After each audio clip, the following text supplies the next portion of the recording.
పరిశుద్ధ గ్రంథంలో నుండి పాత నిబంధన గ్రంథంలో ఆదికాండము 6వ అధ్యాయము 8వ వచనాన్ని చదువుకుందాం. అయితే నోవహు యెహోవా దృష్టి యందు కృప పొందిన వాడాయను.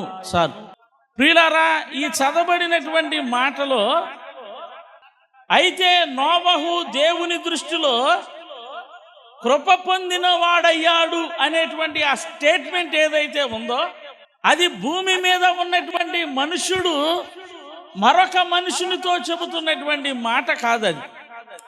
పరలోకములో ఉన్నటువంటి దేవుడు ఈ భూమి మీద ఉన్నటువంటి వారందరినీ పరీక్షించి, ఈ భూమి మీద ఉన్న వారందరి మీద సూక్ష్మమైనటువంటి దృష్టిని సారించి, వారి ప్రవర్తన బట్టి, వారి తీరుతెన్నులను బట్టి, వారి యొక్క కార్యములను బట్టి ఆయన ఒక అభిప్రాయమునకు వచ్చే క్రమంలో, ఆయన కొన్ని నిర్ణయాలు తీసుకునేటువంటి క్రమంలో పరలోకములో ఏర్పడినటువంటి సంభవం ఇది.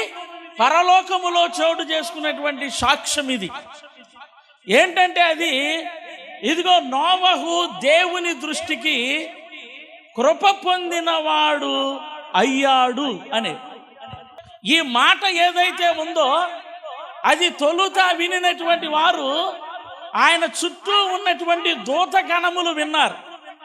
గమనించినట్లయితే ప్రియులారా, మనము ఈ భూమి మీద బ్రతికేటువంటి బ్రతుకును బట్టి, ఈ భూమి మీద జీవించేటువంటి జీవితాన్ని బట్టి పరలోకమందున్నటువంటి దేవుడు సమస్తమును పరీక్షించగా ఒకానొక సమయానికి, ఒకానొక కాలానికి మన జీవితం అంతటిని, మన ప్రవర్తన అంతటిని ఆయన కూర్చుని ఆలోచించి మన విషయంలో ఒక అభిప్రాయంలోనికి వస్తాడు.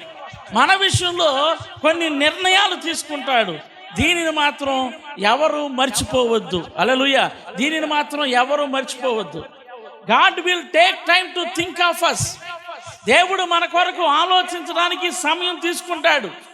దేవుడు మన ప్రవర్తన అంతటిని, మన క్రియలన్నిటినీ తన ఎదుట పెట్టుకోవడానికి ఒక సమయం తీసుకుంటాడు.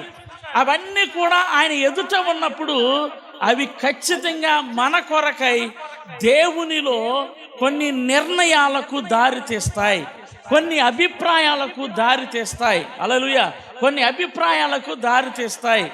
అలాంటి అభిప్రాయాలు వచ్చేటప్పుడు నోవహట ఏమి సంపాదించుకున్నాడు అని ఈ లేఖనము సెలవిస్తుంది అనంటే, యెహోవా దృష్టిలో అతడు కృప పొందినవాడు అయ్యాడు. దేవునికి స్తోత్రం. హల్లెలూయా. అంటే అతనికి ఇప్పుడు ఏ భాగ్యం వచ్చి పడింది? భూమి మీద కాదు, పరలోకంలో ఉన్నటువంటి దేవుని హృదయంలో ఇదిగో నేను నోవహు మీద కృప చూపించాలి. ఇప్పుడు దేవుని కృపను కనపరచవలసినటువంటి సమయము వచ్చినప్పుడు ఆ కృప నోవహు మీదకి వచ్చినట్లే ఈ భూమి మీద అనేక మంది మీద ఆయా సమయాల్లో, ఆయా కాలాల్లో, ఆయా పరిస్థితుల్లో ఖచ్చితంగా కనబరచబడాలి. అది కనబరచబడుతూనే ఉంది. పలుమార్లు మనమందరం కూడా ఆ దేవుని కృపను అనుభవించిన వారమే. దేవునికి స్తోత్రం. హల్లెలూయా. ఆ దేవుని కృపను అనుభవించిన వారమే. అది కావాలి మనకి. ఆ పరలోకమందున్న వాడు మన విషయంలో ఈ నిర్ణయానికి రావాలి. ఇదిగో నేను ఆమె మీద, అతని మీద, వారి మీద ఇక నా కృపను చూపించాల్సిన సమయము వచ్చింది అనే దేవుడు ఒక నిర్ణయానికి రావాలి. హల్లెలూయా. ఎవరైతే ఆయన కృపకు పాత్రులవుతారో వారే నిజముగా ధన్యులవుతారు. హల్లెలూయా. మన యొక్క దురదృష్టకరమైన పరిస్థితులు ఏంటంటే, మనకున్న ఇష్టాలు, మనకున్నటువంటి ప్రవర్తనలో ఉన్న లోపాలు దీవెనలకు, ఆశీర్వాదాలకు పరిపూర్ణమైన మార్గాలు తెరవగలిగినవి కావు, పరిపూర్ణమైనటువంటి ద్వారాలు తెరవగలిగినవి కావు. కానీ మనము చేస్తున్నటువంటి ఈ పనుల్లో సహితము ఏమైనాను కలిగి ఉండాలి అనంటే, పశ్చాత్తాపపడి ఆ దీవెనలు, ఆశీర్వాదాలు సంపాదించాలి అనంటే, అందుకు మనకు ఉపయోగపడే ఏకైక దైవ అస్త్రం ఏంటి అనంటే దేవుని కృప మాత్రమే. దేవునికి స్తోత్రం, హల్లెలూయా. దేవుని కృప మాత్రమే. ఒక దైవజనుడు ఆయన కీర్తన రాస్తూ ఇలా అన్నాడు, నేను నీ కృపను గూర్చి పాడేదను అన్నాడు. దేవునికి స్తోత్రం, హల్లెలూయా. ఎందుకు పాడాలి? కృప మనకు అత్యంత అవసరం కాబట్టి పాడాలి. నోవహులో ఎక్కడా కూడా చిన్న లోపమైనా లేదు. అతడు చిన్న పాపమైనా చేయలేదు. అతని గురించి పరిశుద్ధాత్మ దేవుడు చెప్పిన సాక్ష్యాలన్నీ అద్భుతమైనటువంటి సాక్ష్యాలే చెప్పాడు. అతడు నీతిపరుడు అనే ఉంది తప్ప అతడు ఏమాత్రము పాప సంబంధమైనటువంటి వ్యక్తి కాదు. నిజంగా నీతిపరుడు అని మనం మన గురించి చెప్పుకోగలమో లేదో తెలియదు, కానీ నోవహు మాత్రము పరిశుద్ధాత్మ దేవుని చేత నీతిని ప్రేమించి నీతిని జరిగించే దేవుని చేత నీతిపరుడు అనే ఒక అద్భుతమైనటువంటి సాక్ష్యాన్ని సంపాదించాడు. అసలు నీతి అంటే ఏంటంటే దేవుని వల్ల కలిగేటువంటి సకల ఆశీర్వాదాలకు డైరెక్ట్ యాక్సెస్ ఇవ్వగలిగినవి, అంటే నేరుగా వాటిని సంపాదించడానికి పొందుకోవడానికి పరిపూర్ణమైనటువంటి అర్హత ఇచ్చేది నీతి. నీతిలో లోపాలుండో, నీతిలో పాపాలుండో, నీతిలో దోషాలుండో, నీతిలో భక్తిహీనత ఉండదు, కానీ నీతిలో దేవునికి ఇష్టమైన సంపూర్ణత ఉంటుంది. కాబట్టి దేవుడు నీతిమంతుల మీదకి ఆటోమేటిక్గానే తన కార్యాలు జరిగిస్తాయి. అలాంటి నీతిమంతునికే ఈ చదువుకున్నటువంటి వచనం ప్రకారం ఏది అవసరమైంది అని అంటే దేవుని కృప అవసరమైంది. హల్లెలూయా, హల్లెలూయా. యోగ్యుడు అంటే నీతిమంతుడు, అయోగ్యునికి కూడా దేవుని కార్యాలు జరిగించగలిగింది దేవుని యొక్క కృప. అలాంటిది యోగ్యునికి కూడా, నీతిపరుడు అని బలమైన సాక్ష్యం పొందుకున్న వానికి కూడా ఏది అవసరమైంది అని అంటే యెహోవా దృష్టిలో సంపాదించిన ఆ కృప అవసరమైంది. నీతిమంతునికే కృప అవసరమైతే మరి మనకింకెంత అవసరం, మనకింకెంత అవసరం, మనకింకెంత అవసరం. ఎవరైతే కృపను కోరుకుంటారో, ఎవరైతే కృపను తలపోస్తారో వారే వారి జీవితాల గురించి సరిగ్గా అర్థం చేసుకున్నట్టు. ఆ కృపను కోరుకోని వాళ్ళు వారి గురించి వారు అసలేమాత్రం అర్థం చేసుకోలేదని అర్థం. అంతే. హల్లెలూయా. అసలేమాత్రం కృపను అర్థం చేసుకోలేదు. పేతురు యేసు ప్రభు చెప్పిన మాట ప్రకారం లోనికి పోనించి వల విసిరేశాడు. ఆ వల నిండా విస్తారమైనటువంటి చేపలు పడ్డాయి. ఆ చేపలు పడినప్పుడు వాటిని లాగలేని పరిస్థితుల్లో వెంటనే దరిన ఉన్నటువంటి వారి సహోదరుల సహాయాన్ని పొందుకొని ఆ చేపలను పడవలోనికి ఎక్కించి ఆ గంతులే లేదు, హల్లెలూయా అనలేదు, అసలు ప్రభుని ఏమాత్రం స్తుతించలేదు. వెంటనే అతడు సముద్రంలోనికి దూకేసేసి అక్కడుండి ప్రార్థన చేస్తున్నాడు. ఏమని చేస్తున్నాడంటే, ప్రభువా నేను పాపాత్ముడను, నన్ను విడిచి పారిపొమ్ము అని అలా నేలలో దుమికి ప్రార్థన చేస్తా ఉన్నాడు. అదేంటి, అంతటి అద్భుత కార్యమును అనుభవించిన వాడు నీళ్ళల్లో దూకి నేను పాపాత్ముడని అంటావేంటి? నిజమైన జీవిత పరిశీలన అది, నిజమైన జీవిత పరిశీలన అది. నేను ఈ కార్యాన్ని అనుభవించాను, కానీ ఇది అనుభవించడానికి అసలు నేనేమాత్రము యోగ్యుడను కాను. మరి యోగ్యుడు కాకపోయినా యేసు ప్రభు ఎందుకు ఇచ్చాడు నీకు అది? అది రావడానికి గల కారణం దేవుని కృపే. దేవునికి స్తోత్రం, హల్లెలూయా. కృపను బట్టే వచ్చింది. అరే, నీతిమంతుడైనటువంటి వానికే కృప అవసరమైన కాలం వచ్చింది. అనీతిమంతులైన వారు, బోటాబోటి భక్తి చేసేవాళ్ళు ఇంకా జాగ్రత్తగా ఉండి అధికమైన కృపను సంపాదించకపోతే చాలా కష్టం. ఇప్పుడు నేను ఒక క్వశ్చన్కి సమాధానం ఈ వాక్యం ద్వారా చెప్పడానికి ఇష్టపడుతున్నాను. నీతిమంతునికే అక్కరైనటువంటి ఆ కృప అసలు నోవహు లాంటోడికి ఎందుకు అవసరమైంది? అతడు సంపూర్ణమైన అర్హుడే కదా. అంతటి అర్హత కలిగిన వానికి కూడా కృప ఎందుకు అవసరమైంది? దానికి గల కారణాన్ని నేను మీతో చెప్పి ముగిస్తాను. 13వ వచనాన్ని చదువుదాం. దేవుడు నోవహుతో సమస్త శరీరుల మూలముగా భూమి బలత్కారముతో నిండి ఉన్నది గనుక నా సన్నిధిని వారి అంతము వచ్చి ఉన్నది. ఇదిగో వారిని భూమితో కూడా నాశనము చేయుదును. చితి సారకపు మొనానుతో నీ కొరకు ఓడను చేసుకొనుము. నీతిమంతుడంటేనే సంపూర్ణమైన అర్హుడు అని అర్థం. అలాంటి అర్హుడికే ఏది అవసరమైంది? కృప అవసరమైంది. మరి ఇంతకీ అంత నీతిమంతుడికి కృప ఎందుకు అవసరమైంది అనే దానికి ఈ చదువుకున్నటువంటి 2 వచనాల్లో నుండి మనమందరము సమాధానం వెతకాలి. దేవుడు పరలోకంలో మానవులందరినీ పరిశీలించి నిర్ణయానికి వచ్చే దేవుడు అని ముందే చెప్పాను.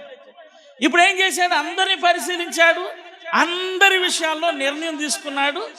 ఆ నిర్ణయాల్లో నోవహు విషయంలో దేవుడు తీసుకున్న నిర్ణయం ఏంటంటే, ఇతనికి ఇప్పుడు నేను కృప చూపించాలి అనే నిర్ణయానికి వచ్చాడు.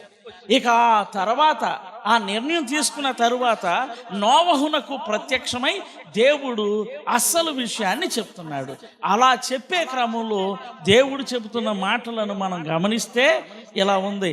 దేవుడు నోవహుతో సమస్త శరీరుల మూలముగా, it is not because of your son and daughter, ఇదిగో నీ కొడుకు నీ కూతురు అని అంటలేదు, లేకపోతే నీ తండ్రి నీ తల్లి అంటలేదు, లేకపోతే నీ పితరులు అని అంటలేదు. దేవుడు చెబుతున్నటువంటి మాటను మనం గమనించినప్పుడు ఎవరిని ప్రస్తావిస్తున్నాడు, ఎవరి మూలము అని అంటున్నాడు అనంటే సమస్త శరీరులు అని అంటున్నాడు. ఏ దేశము వారు, ఏ జాతి వారు, ఎక్కడ నివసిస్తున్న వారు, ఎలాంటి స్థితిగతులు కలిగినటువంటి వారు, అసలు ఇవేవీ లేవు అక్కడ.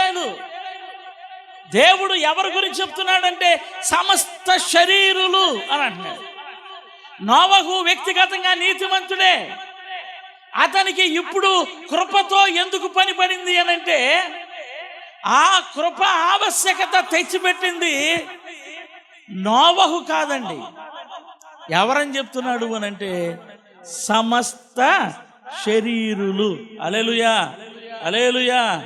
మన బ్రతుకు మనదవ్వచ్చు, మన తిండి మనదవ్వచ్చు, మన మాట మనదవ్వచ్చు, కానీ మన మీద, మన జీవితాల మీద ఎవరి ప్రభావము పడే అవకాశాలు ఉన్నాయనంటే సమస్త శరీరుల ప్రభావాలు పడే అవకాశాలు ఉన్నాయి. హల్లెలూయా, హల్లెలూయా. నేను ఎక్కడో కృష్ణా జిల్లాలో మచిలీపట్నంలో ఉంటున్నాను అని నువ్వు అనుకుంటున్నావు. నోనో, సమస్త శరీరులు అనబడుతున్న మాట ప్రకారం దేశంలో ఉన్న 250 పైచిలుక దేశాలలో ఉన్న ప్రతి మనిషి ప్రవర్తన ఈరోజు నీ మీద కూడా తీవ్ర ప్రభావాన్ని చూపించింది. నీవు అనుకోవచ్చు, నా ప్రవర్తన బాగుంది, నేను నీతిమంతుణ్ణి, నా భక్తి బాగుంది అనుకోవచ్చు. కానీ దురదృష్టకరమైన మాట ఒకటి చెప్తాను.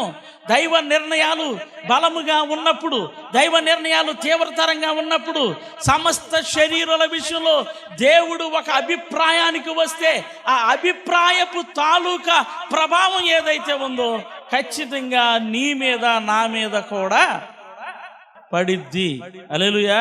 ఇక్కడ ఉంది, దేవుడు నోవహుతో సమస్త శరీరుల మూలముగా భూమి బలత్కారముతో నిండి ఉన్నది. నీవు నీ ఇంటిని, నీ ఒంటిని చూసుకుంటున్నావు, కానీ భూమి మీద బలత్కారం వస్తుంది, భూమి నింపబడుతుంది, భూమిలో వ్యాప్తి చెందుతుంది. ఏమి వ్యాప్తి చెందుతుంది అంటే బలత్కారము అనేది వ్యాప్తి చెందుతుందట. భూమంతా వ్యాప్తి చెందుతుందట. ఎవరు చేస్తున్నారా పని? నువ్వు అనుకునే పేర్లు పెట్టి ఎవరిని అనమాక. దేవుడు ఆ పేర్లు పెట్టి పిలవడానికి కూడా అవకాశం లేకుండా అంత టైం వేస్ట్ అనుకుని ఏం చేశాడు చెప్పండి? సమస్త శరీరులు. హల్లెలూయా.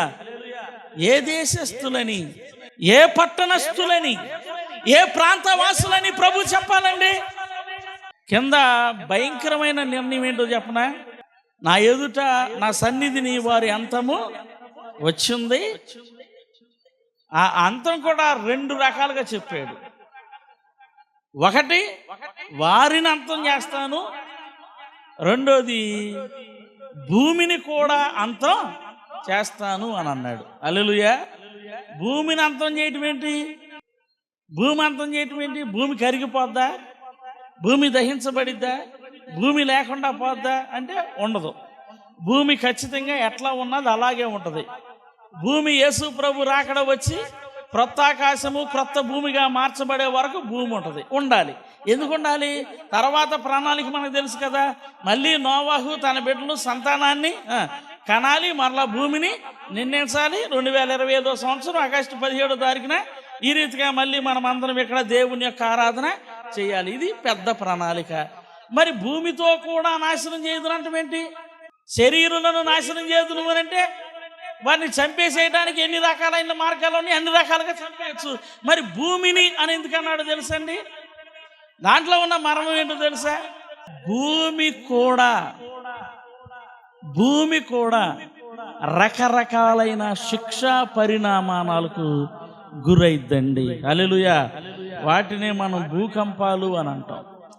ఇప్పుడు సముద్రము ఉద్రిక్తంగా భూమి మీదకి వస్తూ ఉండగా నేల నెరలు విరుస్తుంది, కొట్టుకొని పోతా ఉంది. భూభాగము మనుషునికి నివాస యోగ్యముగా ఉండకుండా భూమి మానవునికి నాశనకరంగా మారేటువంటి పరిస్థితులు ఏర్పడుతున్నాయి. ఏ భూమిని నమ్మి రైతు తనకు ఆహారము కొరకు పంటలు పండించుకుంటున్నారో ఆహారమును ఇవ్వకుండా అదే భూమి మనుషుల్ని ఏడిపించే స్థితిలోకి వచ్చేస్తా ఉంది. హల్లెలూయా. దానినే ఏమంటారు? భూమితో కూడా మనుషులను నాశనం చేయదును అంటే అది. భూమి కూడా మానవునికి విరోధంగా మారుతా ఉంది. ఎవరిని బట్టి? సమస్త శరీరుని బట్టి. నువ్వు బాగున్నావు, నేను బాగానే ఉన్నాం. హల్లెలూయా. తుఫాన్ వచ్చింది, వరదలు వచ్చాయి అన్నప్పుడు మనం ప్రాంతాన్ని బట్టి బాధపడతాం. మన సమీప ప్రాంతంలో అలాంటివి వస్తేనే మనం బాధపడతాం. వేరే చోట వస్తే మనకు అనుకున్నంత బాధ రాదు. హల్లెలూయా. నువ్వు అంత కఠినాత్ముడు మేము అయ్యా, మేము అట్ట కాదు, ఎక్కడ పడినా బాధపడతామయ్యా, ఎక్కడ వరదలు వచ్చినా బాధపడతామయ్యా, ఎక్కడ సునామీ వచ్చినా బాధపడతామయ్యా అని గనక మీరంటే మిమ్మల్ని బట్టి ప్రభువుని ఎంతో స్తుతిస్తున్నా. దేవుని స్తోత్రం. హల్లెలూయా. సమస్త శరీరుల ప్రవర్తన బాగోలేదండి. భూమిని పాడు చేస్తున్నారట, బలత్కారముతో నింపుతున్నారంట, వ్యసనాలతో నింపుతున్నారంట, జారత్వముతో నింపుతున్నారు, వ్యభిచారంతో నింపుతున్నారు, ఒకనిపై ఒకడు పడి రక్తముతో నింపుతున్నారు, భూమిని తడుపుతున్నారు. ఇప్పుడు దేవుడు ఒక నిర్ణయానికి వచ్చేసాడు. ఈ మనుషులందరి దుష్ప్రవర్తన వలన, ఈ చెడు ప్రవర్తన వలన ఇదిగో ఈ భూమిని, ఈ మనుషులను నేను నాశనము చెయ్యాలి. ఈ మనుషులు అనబడిన వారిలో నీతిమంతుడు కూడా ఉన్నాడు అక్కడ. అది వచ్చిన బాధ. హల్లెలూయా. అంత భయంకరమైన నిర్ణయము తప్పనిసరి పరిస్థితిలో జరిగించాల్సిన పరిస్థితి ఏర్పడితే అంత భయంకరమైన నిర్ణయములో నుండి నోవహును కాపాడిన అత్యంత శక్తివంతమైనది దేవుని కృప. హల్లెలూయా. మహాభయంకరమైనటువంటి ఉగ్రత అది. 99.99% దాని యుగాంతం అనొచ్చు. పూచిక పుల్లకు కూడా గ్యారెంటీ లేదు. పర్వత శిఖరము కూడా కనబడదు. Full of water. ఆ 99.99 అని ఎందుకన్నానంటే ఒకటే వాడే. దేవునికి స్తోత్రం. హల్లెలూయా. ఆ 0.1 వాడే. అసలు అది కూడా లేకపోతే భూమి మొత్తం స్మాష్ అయిపోయేంత ఆ భయంకరమైనటువంటి ఉగ్రతలో నోవహును ఆయన కుటుంబాన్ని కాపాడడానికి దేవుని యొక్క బలమైన ఆయుధంగా నిలబడింది ఆయన నోవహు పట్ల చూపించిన కృప. దేవునికి స్తోత్రాలు. హల్లెలూయా. కృపకు అంత శక్తి ఉంది. ఆ కృపను ఎవరు ఆశ్రయిస్తారో, ఆ కృపను ఎవరు కోరుకుంటారో, ఆ కృపను ఎవరు స్మరిస్తారో వారే ధన్యులవుతారు, వారే కృపకు పాత్రులవుతారు. నీ నోట 10 మాటల్లో కృప ఉండాలి. హల్లెలూయా. నీవు చేసే ప్రతి ప్రార్థన ముగింపులో కృప ఉండాల్సిందే. నువ్వు పాడే ప్రతి 2 పాటల్లో ఏముండాలి అని అంటే కృప ఖచ్చితంగా ఉండాలి. ఆ కృప ఏం చేసిందో తెలుసండి. ఇదిగో నేను భూమిని మనుషులను నాశనము చేయబోతున్నాను కనుక ఏమన్నాడు ఒకసారి చదవండి. అక్కడ 14 వచనంలో చితి సారకపు మ్రానుతో నీ కొరకు ఓడను చేసుకొనుము. హల్లెలూయా. అందరి మాట అనండి. నీ కొరకు, నా కొరకు, మా కొరకు, మనందరి కొరకు వాడ తయారు చేయబడుతుంది. దేనిని బట్టి? కృపను బట్టి. దేవునికి స్తోత్రం. హల్లెలూయా. కృప ఏం చేసిందిరా బాబు అని అంటే అదే చేసింది. ఏం చేసింది? అలా విపత్తు వచ్చి జనమంతటికి నష్టమయ్యే పరిస్థితుల్లో నీకు నాకు నష్టం రాకుండా, నీకు నాకు విపత్తు రాకుండా, నీకు నాకు శ్రమ రాకుండా కృప ఏం చేసిద్ది అని అంటే నీకు నాకు తెలియకుండా ఒక ఓడను తయారు చేసేది. దేవునికి స్తోత్రం. హల్లెలూయా. ఆ ఓడ నీకు ఇప్పుడు కనబడదు. ఎప్పుడు కనబడిద్దో తెలుసండి? ఏదైనా సమస్య ముంచుకొచ్చినప్పుడు, ఏదైనా ఇబ్బంది ముంచుకొచ్చినప్పుడు దానివల్ల తీవ్ర నష్టం కానీ తీవ్ర పరిణామాలు కానీ ఏమీ జరగకుండా అది మనలను కాపాడునట్లుగా దాని పని అది చేసుకుంటా ఉంటుంది. దేవునికి స్తోత్రం. హల్లెలూయా. దాని పని అది చేసుకుంటా ఉంటుంది. కాబట్టి మనం కృపా ఓడ అనబడిన ఒక దానిని ప్రతిరోజు తయారు చేసుకుంటూనే ఉండాలి. ఎన్ని సంవత్సరాలు పట్టింది తెలుసా ఓడ తయారు చేయటానికి? 120 సంవత్సరాలు పట్టింది. 120 సంవత్సరాల ఈ సుదీర్ఘ పని చూసినోడు వెర్రోడు అని అన్నారు, చూసినోడు పిచ్చోడా అని అన్నారు. ఎందుకు? పగలంతానేమో ఓడ తయారు చేయటం, పని అయిపోయిన తర్వాత వెళ్ళిపోయి ఊళ్ళందరికీ ఏం చెప్తున్నాడు? ఇదిగో జలప్రలయం వచ్చేస్తా ఉంది, దేవుడు మీ అందు ఆనందించటలేదు, ఆయన మిమ్ములను చంపేయబోతున్నాడు, మారు మనసు పొందండి, ప్రవర్తన మార్చుకోండి అని చెప్తున్నాడు. అది 1 రోజో 2 రోజులో 3 రోజులు అయితే పర్లా, వారం గడిస్తే పర్లా, నెలకు వస్తే పర్లా, సంవత్సరానికి వస్తే పర్లా. ఎన్ని సంవత్సరాలకు వచ్చేసింది అది? 120 సంవత్సరాలు అలా వెళుతుంది. ఈయనేమో పని ఆపట్లేదు, వాడ కడతానే ఉన్నాడు. అందరూ వెర్రోడా అని ఉంటారు, అరే పిచ్చోడా నోర్మి అని ఉంటారు. హల్లెలూయా. కానీ ఆ కట్టిన వాడ ఒకేసారి ఉద్రిక్తతో వచ్చినప్పుడు నోవహును తన భార్యను కుమారులను కోడళ్లను కాపాడటానికి ఆ వాడే ఉపయోగపడింది. దేవునికి స్తోత్రం. హల్లెలూయా. నీవు నేను ఆ వాడ కట్టుకోవాలి. ఆ వాడ పేరే ద ఆర్క్ ఆఫ్ గ్రేస్. దేవునికి స్తోత్రం. హల్లెలూయా. దాన్ని కృపా వాడ అని అంటారు. ఇప్పుడు మీరు మీ జీవితం దగ్గరే ఆగిపోమాకండి, మీ పరిశీలన దగ్గరే ఆగిపోమాకండి. చూడండి అని పాస్టర్ గారే అన్నారని చూస్తానే ఉండే పని మీద ఉండమాకండి.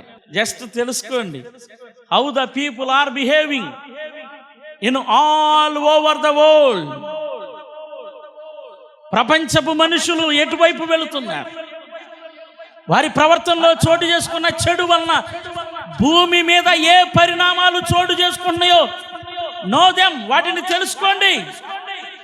అవి తెలుసుకున్న ప్రతిసారి మనలో భయం రావాలి. మనలో జాగ్రత్త రావాలి, మనలో మెలకు రావాలి. మనము మన కొరకు, మన ఇంటి వారి కొరకు కృప వాడ ఒకటి కంపల్సరీ సిద్ధపరచాలి. హల్లెలూయా. జనానికి వచ్చిన ఏ విపత్తు ఎప్పుడైనా రావచ్చు. ఇతరులు పడినటువంటి శోధనలో నీవెప్పుడైనా పడవచ్చు. వేరే కుటుంబీకులు ఎదుర్కొన్నటువంటి సమస్య ఏదైతే ఉందో అది ఎప్పుడైనా నీ మీదకి రావచ్చు. అది రాకుండా నువ్వు జీవితాంతం కాపాడబడాలని కోరుకుంటే ఖచ్చితంగా కృప వాడ ఒకటి నీ కొరకును నీ ఇంటి వారి కొరకును సిద్ధపరచాల్సిందే. హల్లెలూయా. నీ కృప లేని పరిస్థితుల్లో ప్రభా మమ్మల్ని ఉండనివ్వద్దు ప్రభా నాయన. ప్రపంచంలో దినదినము ఏదో ఒక చోట ప్రభా ప్రకృతి వైపరీత్యాలు పెరిగిపోతున్నాయి నాయన. పదే వర్షపాతము పెరిగిపోతుందయ్యా. పదే తుఫానులు వచ్చేస్తున్నాయి ప్రభా. పదే వరదలు వచ్చేస్తున్నాయి ప్రభా నాయన. పదే భూకంపాలు వచ్చేస్తున్నాయి ప్రభా. పదే ప్రభా మహాభయంకరమైనటువంటి రోడ్డు ప్రమాదాలు జరుగుతున్నాయి ప్రభా. మనుషునిపై మనుషుడు పడుతూ ప్రభా నాయన అత్యధికంగా ప్రభా బలత్కారముతో భూమిని నింపేస్తున్నారు ప్రభా. ఇలాంటి పరిస్థితుల్లో ప్రభా నాయన నీ కృప యొక్క ఆవశ్యకతను గురించి నువ్వు మాతో సూటిగా మాట్లాడావు ప్రభా నాయన. దేవా, మేము బాగున్నా, మేము సరిగ్గా ఉన్నా, ప్రపంచంలో ఉన్నటువంటి మనుషుల ప్రవర్తన అయా దుష్ప్రభావము ప్రభా నాయన దేవా మా మీద పడకుండానట్లుగా ప్రభా నీవు బోధించిన ఈ మాటలను యేసు నామములో ప్రతిష్ఠించండి ప్రభా. యేసు నామములో నెరవేర్చమని నేను కోరుకుంటున్నాను ప్రభా నాయన. లోకములో వచ్చే ఏ చెడు నాయన మాలోకి, మా ఇంటిలోకి రాకూడదు ప్రభా. లోకములో వచ్చే ఏ విపత్తు ప్రభా నాయన దేవా మా మీదకి, మా కుటుంబీకుల మీదకి రాకూడదు ప్రభా. అందుకొరకై ప్రభా నాయన నీ కృపను ఆవరింపచేయి ప్రభా. నీ కృపను కాపుదలగా దయచేయి ప్రభా. అయితే నాయన మానవులందరి మీద చూపిన మహాకృప ఒకటి ఉంది ప్రభా. మానవుడు తనను తాను పరిశుద్ధుడు కాలేడని, మానవుడు తనను తాను ప్రభా నాయన పాప విమోచకుడు కాలేడని ప్రభా నాయన కృప చూపుతూ మానవాళి పాపమంతయు దేవా నీవు ధరించావుగా ప్రభా, నీవు భరించావుగా ప్రభా నాయన. సిలువలో ప్రభా నాయన రక్తము కార్చి పాప పరిహారము కలగజేసావుగా ప్రభా. ఆ రక్త ప్రోక్షణే కదా నాయన అనేకులను నీతిమంతులను చేసింది ప్రభా.